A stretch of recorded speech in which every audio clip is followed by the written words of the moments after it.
आज मैं आपको अपने 3 एक्सपेरिमेंट्स की स्टोरी बताता हूँ कि मैंने उन 3 एक्सपेरिमेंट से क्या सीखा और क्या आउटकम आया और आप अपनी जर्नी में उसको कैसे इम्प्लीमेंट कर सकते हो। ठीक है, तो स्टार्ट करते हैं फर्स्ट डोमेन से। कुछ मंथ्स पहले मैंने एक डोमेन लिया, मोबाइल विन ऐसे करके कुछ डोमेन था, टेक्निश में डोमेन था। उसमें मैंने अपना खुद का बनाया हुआ सर्फ स्क्रिप्टर यूज़ किया। ठीक है, उसमें मैंने बल्क में सारे लोकेटिव वाले कीवर्ड्स EHREF से एक्सपोर्ट करके उस वेबसाइट पर डाल दिए और गूगल न्यूज़ ने अप्रूव करवा दिया। तो उसकी वजह से क्या हुआ, जो लो कंपटीशन वाले कीवर्ड थे वो EHREF में उसका काफ़ी ट्रैफिक आने लगा। ठीक है, सिमिलर मैंने एक डोमेन पे और किया, उसका भी सेम ऐसे हुआ, वो था कैसीनो निश में। ठीक है, सेम मैंने किया एक क्रिप्टो निश में। ठीक है, उनमें मैंने just I was able to generate the traffic because मेरे को SEO इतना खास नहीं आता। I just work on bulk content. मैं गूगल को बल्क कंटेंट देता हूँ, तो जिसकी वजह से EHREF में या सर्च कंसोल में एनालिटिक्स में भी थोड़ा बहुत ट्रैफिक आ जाता है। तो अभी तक क्या हुआ था, मैं सीख चुका था कि EHREF में ट्रैफिक कैसे लेके आना है। ठीक है, तो मैंने उन डोमेन्स के स्क्रीनशॉट अपने फेसबुक पे डालने शुरू किए। तो वहाँ से मुझे कुछ बायर्स मिले जिन्होंने वो डोमेन्स $100, $150, $120 में परचेज़ कर लिए। इस पार्ट पे फर्स्ट एक्सपेरिमेंट खत्म हुआ। ठीक है, मुझे पता लगा था कि ट्रैफिक कैसे इंक्रीज़ करना है। ठीक है, लेकिन मुझे ये नहीं पता था कि उसके बाद जब उन लोगों ने परचेज़ किया $150, $100 में, तो मुझे अब नहीं पता था कि उन डोमेन्स का वो क्या करेंगे, उन्होंने क्यों परचेज़ किया। तो वो मुझे सीखना था। तो मैंने क्या किया, उन डोमेन्स पे ट्रैक रखना शुरू किया। तो धीरे धीरे मैंने देखा कि आफ्टर अ वीक और सो उन डोमेन्स पे DR अपने आप इंक्रीज़ हो रहा है। तो मैंने रिसर्च करना शुरू किया कि ये DR कैसे इंक्रीज़ हुआ। उनकी बैकलिंक प्रोफाइल देखी तो सब रीडायरेक्ट, स्पैम बैकलिंक्स इस टाइप का कुछ था। ठीक है, फिर मैंने फेसबुक पे सर्च किया DR इंक्रीज़ ऐसे करके कुछ। तो वहाँ से मुझे पता लगा कि DR भी मैनिपुलेट किया जा सकता है। तो DR मैनिपुलेशन का पता लग गया। बट क्यों करते हैं DR मैनिपुलेशन, ये भी देखना था कि वो DR मैनिपुलेट करके क्या करना चाहते हैं। बिकॉज एट द एंड अगर उसने $100 लगाए हैं तो वो कुछ ना कुछ उसको मोनेटाइज करना ही चाहेगा। तो वो उस तक मुझे पहुंचना था कि उसको मोनेटाइज कैसे करेगा।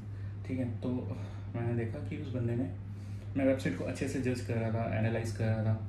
तो उस पर देखा मैंने अबाउटर्स और कॉन्टैक्टर्स काफ़ी प्रोफेशनल बनाए बंदे ने, और उस पर एक राइट फॉर अस का पेज बनाया। ठीक है, तो उस पेज से मुझे पता लगा कि बंदा DR इंक्रीज़ करा के, EHREF में ट्रैफिक तो उसका ऑलरेडी था, DR उसने मैनिपुलेट कर दिया, तो अब वो बंदा गेस्ट पोस्ट सेल कर रहा है। तो मैंने शौक था, मैंने कहा यार ये सही है कि ट्रैफिक इंक्रीज़ मेरे को आते हैं करना, DR $5 $10 में इंक्रीज़ हो रहा है और ये बंदा अच्छे पैसे छाप रहा होगा। अब कितने पैसे छाप रहा होगा ये मुझे नहीं पता। तो मैंने ऐसे फेसबुक पे देखा तो गेस्ट पोस्ट आराम से $5-10 में सेल हो रही है। तो मैंने ऐसे ही जनरली उसको कॉन्टैक्ट पेज पे जाके रैंडम एक ईमेल से इंक्वायरी डाल दी कि I am looking for guest post on your website, please tell me your price. तो बंदे के आगे से काफ़ी प्रोफेशनल सा ईमेल आता है जिसमें वो बोलता है $5, $10, $15। जो प्राइजेस थे वो अलग अलग थे, और general post, casino post, crypto post, इस टाइप से उसने अलग अलग एक जनरिक सा फॉर्मेट बनाया हुआ था। तो वहाँ से जो ईमेल आईडी है ना, उस ईमेल आईडी मैंने गूगल पे सर्च किया, तो वहाँ से मुझे उसकी और काफ़ी सारी वेबसाइट्स मिली। तो उन हर एक वेबसाइट पे बंदे ने सेम फॉर्मेट यूज़ किया हुआ था, मतलब अच्छा प्रोफेशनल अबाउट अस पेज, अच्छा प्रोफेशनल कॉन्टैक्ट अस पेज और राइट फॉर अस पेज, जिससे उसको अच्छी लीड्स आ रही थी। तो धीरे धीरे मैं इसमें और आगे एक्सपेरिमेंट करता गया। तो मुझे पता लगा कि आगे रीसेलर्स होते हैं जो हमारी वेबसाइट को रेंट कर लेते हैं, वो आगे गेस्ट पोस्ट सेल करते हैं। तो इससे मुझे गेस्ट पोस्ट बिजनेस का पता लगा। तो ये जो गेस्ट पोस्ट बिजनेस है ये शायद आप मेरे से ज़्यादा अच्छे जानते होंगे, बट मेरे को ये पता लगा just by doing an experiment, जो मैं सीख चुका था सिर्फ ट्रैफिक इंक्रीज़ करने से। तो अब मुझे ये पता था कि ट्रैफिक इंक्रीज़ करने के बाद उसमें हम DR इंक्रीज़ कर सकते हैं, DR इंक्रीज़ करने के बाद हम उसमें गेस्ट पोस्ट सेल कर सकते हैं। तो मेरे पास अब एक नई न्यू स्किल थी, एक नया मोनेटाइजेशन मेथड था जो कि मैंने एक एक्सपेरिमेंट से सीखा। और इससे लर्निंग क्या मिली कि लर्निंग ये मिली कि गेस्ट पोस्ट वाला बिजनेस। ठीक है, उसके बाद सेकंड मैंने नेमचिप ऑप्शन से एक एक्सपायर डोमेन परचेज़ किया। स्टैट्स वगैरह कुछ ज़्यादा नहीं थे उसके, वो जस्ट इंडेक्स डोमेन था।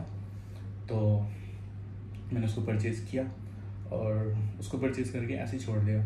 बट उस डोमेन में क्या था कि जो उसका प्रीवियस ऑनर था, उस बंदे ने उस वेबसाइट को वेब होस्टिंग रिन्यू कर रहा था वो बंदा, लेकिन डोमेन उसने रिन्यू नहीं किया हुआ था। तो नेमचिप पे वैसे जब हम ऑक्शन से डोमेन लेते हैं तो उसकी पुरानी एज होती है, तो वो वेबसाइट लाइव थी और वो डोमेन मेरे पास आ चुका था। बट मैंने उस पर काम नहीं किया, मैंने उसको ऐसे छोड़ दिया। और because involve in a lot of projects, तो उसको ऐसे मैंने छोड़ दिया। तो अभी कुछ दिन पहले अभिलाष मैंने एक ग्रुप बनाया था बाइंग सेलिंग डोमेन का, तो उसमें मैंने उसको ऐसे लिस्ट कर दिया कि I am selling this domain. इस बार भी जब मैं इसको सेल किया तो इस बार भी मेरे माइंड में यही था कि नहीं ये बंदा इस डोमेन के साथ क्या करेगा, तो सीखने के लिए मैंने उसको डोमेन को सेल कर दिया और देखता रहा। तो बंदे ने उस वेबसाइट को काफ़ी अच्छे से रिवैम्प किया, जो उसके पुराने आर्काइव वाले पेजेस थे उन सबको उठाया और अपनी वेबसाइट पे डाल दिया, और काफ़ी प्रोफेशनल सी वेबसाइट बना के उसकी ऑलरेडी कीवर्ड्स थे ना वो टॉप 30 पोजीशंस में थे। लेकिन उस बंदे ने जब उस पर काम किया उसके बाद वो डोमेन के जो मेन टॉप कीवर्ड्स थे वो टॉप 10 में आ गए। उसके बाद उस बंदे ने उस डोमेन को सेम ग्रुप में और मल्टीपल ग्रुप्स में लिस्ट किया, जहाँ पे वो उस डोमेन को सेल कर रहे थे $800 का। आई वॉज शॉक्ड कि भाई मेरे से तो बंदे ने $50 समथिंग में डोमेन लिया and he selling it at $800, और जिसमें उसने काम भी शायद अगर मैं मैनुअली खुद भी करता तो 2 से 3 दिन का काम था, काफ़ी अच्छे प्रोफेशनल पेज बना के डाल दिया। और रैंकिंग आई थिंक वो एक्सपायर डोमेन था या कुछ अगर बैकलिंक्स भी बनाए होंगे तो अच्छा वो डोमेन वो कर दिया उन्होंने बहुत उस पर। तो मैंने उनसे बात की, वाह you are doing a great work. तो उन्होंने बताया मुझे कि ही इज़ एक्सपेक्टिंग कि 800 का तो नहीं, $200-300 तक का सेल हो सकता है, बट स्टिल $200-300 भी आउट ऑफ 20-30 डोमेन अच्छा प्राइस था, जो कि मैंने मिस किया। क्यों? और इससे लर्निंग क्या मिली मुझे कि ब्लॉगिंग में हमें रहना पड़ता है कंसिस्टेंस। अगर हम कंसिस्टेंट नहीं हैं तो हम इतनी जल्दी स्केल नहीं कर पाएंगे, हमें इसमें पेशेंस चाहिए। हम वेबसाइट बनाते हैं, छोड़ देते हैं कि ज़्यादा काम इस पर नहीं करेंगे, टाइम नहीं देते। मतलब आज एक स्क्रीनशॉट देखा कि बंदा एडसेंस से पैसे कमा रहा है तो हम एडसेंस के पीछे बढ़ जाते हैं। कल देखा बंदा एफिलिएट में कर रहा है, एफिलिएट में चले जाता है, सीपी में चले जाता है। हम एक चीज़ पे कंसिस्टेंट नहीं रहते, शायद इस वजह से हमें सक्सेस नहीं मिल पाती। लेकिन जो बंदा था, जिस बंदे ने डोमेन परचेज़ किया, उसका कोर स्ट्रॉन्ग था। उसे पता था कि अगर वो बंदा इन्वेस्ट कर रहा है, अगर वो $50 का भी डोमेन मेरे से ले रहा है, तो उसको पता है कि उसको उस $50 का 5x 10x कैसे बनाना है। वो उसे क्यों पता था? Because he is consistent on his work. वो अपनी जर्नी को अच्छे से फॉलो कर रहा था, ठीक है। तो इन 2 एक्सपेरिमेंट्स के बाद मुझे एक छोटी सी ऑब्जर्वेशन जिसे बोलते हैं ना वो आई कि मतलब ब्लॉगिंग में हम एक जर्नी पे हैं, मतलब हम एक छोटे छोटे से स्टेप्स ले रहे हैं। फॉर एग्जांपल अभी अगर हम 0 से स्टार्ट करते हैं तो हमने 1 2 3 स्टेप्स अगर हमने ले लिया तो हम यहाँ पे 3rd स्टेप पे हैं, ठीक है। तो हम अपने हर पार्ट को मोनेटाइज कर सकते हैं, जो हमने पुराने स्टेप्स लिए हैं उनको भी, और जो हमारे आगे आने वाले प्रोजेक्ट स्टेप्स हैं उनको भी। कैसे? फॉर एग्जांपल आप 3 स्टेप्स ले चुके हैं, ठीक है, लेकिन ब्लॉगिंग और ऑनलाइन मार्केटिंग ये इवॉल्विंग इंडस्ट्री है। इसमें हर दिन नए ब्लॉगर्स आ रहे हैं, हर दिन लोग सर्च करते हैं how to make money online, how to make money on YouTube. ये सब सर्च करने के बाद वो बंदे उनको पता लगता है कि ब्लॉगिंग एक चीज़ है, ठीक है। तो अब जब हम 3rd स्टेप पे, वो बंदे होंगे 0 स्टेप पे, ठीक है। तो आप जब 1 और 2 और 3 स्टेप्स पे जब आ रहे हो, आप एक काम करो कि आप अपना हर एक एक्सपेरिमेंट, हर एक लर्निंग को आप डॉक्यूमेंट करते रहो। मतलब अगर आपने सीखा कि आपको वर्डप्रेस पोस्ट करनी आ गई, आपको ऑन पेज एसईओ करना अच्छे से आ गया, तो आप उसके बारे में अपने फेसबुक पे, ट्विटर पे, इंस्टाग्राम पे हर जगह डालना शुरू कर दो कि मतलब how to do on page SEO, how, मतलब अपने एक्सपेरिमेंट्स के बारे में जो आप सीख रहे हो, जो भी आप जहाँ से भी सीख रहे हो उसका डॉक्यूमेंट करते रहो। इससे क्या होगा, आपकी 2 चीज़ें होंगी। एक तो जो न्यूबी ब्लॉगर्स होंगे उनकी हेल्प होगी, और जो 4th 5th स्टेप पे जो हमसे ऊपर होंगे उनके सामने आपकी अथॉरिटी बनेगी थोड़ी सी। फॉर एग्जाम्पल, और आप उसको मोनेटाइज कर सकते हो। कैसे?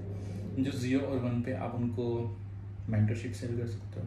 आप उनको बोल सकते हैं कि लाइक यू हैव एक्सपीरियंस ना, तो आप उनकी हेल्प कर सकते हो अपने 3rd स्टेप तक पहुँचने में, सो दैट उनको 1st और 2nd स्टेप ज़्यादा मेहनत ना करनी पड़े, तो और वो आपकी लर्निंग से थोड़ा आपके एक्सपीरियंस से वो थोड़ा सीख सके, ठीक है। और जो 4th और 5th स्टेप पे हैं वो ऑलरेडी मल्टीपल प्रोजेक्ट्स पे वर्क कर रहे होंगे, ठीक है। क्योंकि ब्लॉगिंग में अगर वर्क करते हैं, हम एक डोमेन पे तो वर्क करते नहीं हैं, हम मल्टीपल डोमेन्स पे वर्क करते हैं। तो आप उन 4th और 5th स्टेप वाले बंदों को सर्विस सेल कर सकते हो। लाइक आपको ऑन पेज करना अच्छे से आ गया, आप उनको बोल सकते हो कि हम आपके ब्लॉग्स को मैनेज करेंगे, ब्लॉग मैनेजमेंट सर्विस आप दे सकते हो उन्हें। आपको एआई से कंटेंट लिखना आता है तो आप उनको कंटेंट ऑप्टिमाइजेशन दे सकते हो। आप उनको कंप्लीट एक पैकेज दे सकते हो कि I will write with AI and, और मैनुअली भी अगर आप लिखते हो तो आप कंटेंट लिख के आप उनकी वेबसाइट पे पब्लिश कर सकते हो ऑन पेज ऑप्टिमाइजेशन के साथ। तो इससे क्या होगा, उनका टाइम बचेगा, they will by your time, तो उससे क्या होगा, उनका टाइम बचेगा और वो आपको पे भी करेंगे, और आपको पेमेंट के साथ उनका एक्सपीरियंस भी मिलेगा। आप देखोगे वो किस टाइप के कीवर्ड्स को चूज़ करते हैं, ठीक है, किस टाइप का वो वेबसाइट का स्ट्रक्चर बनाते हैं, किस टाइप की वो ऑफिस स्ट्रैटेजी यूज़ करते हैं, और आपके पास एक कनेक्शन बन जाएगा, क्योंकि और कनेक्शन भी स्ट्रॉन्ग कनेक्शन बनेगा, क्योंकि इसमें मनी इन्वॉल्व होगी, वो आपको पैसे दे रहे हैं, और इससे बड़ा तो ट्रस्ट आई थिंक नहीं होता कि अगर कोई आपको पैसे दे रहा है। तो आप उनसे बात कर सकते हो, कभी भी आप कॉल कर सकते हो उन्हें, उनसे गूगल मीट पे डिस्कशन कर सकते हो, आप अपने ब्लॉग्स के लिए उनसे हेल्प मांग सकते हो और गाइडेंस उनसे ले सकते हो। तो आपको फ्री की मेंटरशिप मिल गई, और ये वाली मेंटरशिप आप नीचे जो 0, 1, 2 स्टेप्स पे हैं उनको आप आगे सेव भी कर रहे हो, कंसल्टेशन भी आप प्रोवाइड कर रहे हो। तो ये सब कहने का मतलब ये था कि जो हम ब्लॉगिंग में हैं, हम एक जर्नी पे हैं, तो आप जर्नी के हर बेबी स्टेप को आप मोनेटाइज कर सकते हो अगर आप अपनी जर्नी के साथ डेडिकेटेड हो, कंटिन्यूसली लर्न कर रहे हो। तो आज के लिए मिलते हैं कभी नेक्स्ट वीडियो में किसी और ऑब्जर्वेशन के साथ, किसी और एक्सपेरिमेंट के साथ। तब तक के लिए ऑटोमेट